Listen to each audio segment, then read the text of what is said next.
Hey there, need to send a large sum domestically or internationally? Making a wire transfer from Chase is secure and fast, but it's important to get the details exactly right.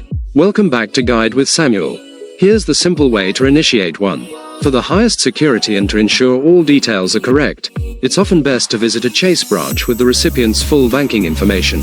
You can also start a wire online or in the app for some account types by going to Pay and Transfer, greater than Wire Transfer. You'll need the recipient's full name, address, bank name, routing number, account number, and for international wires, a SWIFT code. My crucial pro tip: double and triple check all details, especially the account number. Wire transfers are typically irreversible once sent. A single-digit error can send your money to the wrong account, and recovering it can be difficult and time-consuming. Call the recipient to verbally confirm the details if possible. That's how you execute a major money movement with confidence and precision. Have you ever had to send a wire transfer for a home purchase or other big transaction? Share your experience below. For more guides on significant financial transactions, subscribe for more. Thanks for watching. I'm Samuel, and I'll see you in the next video.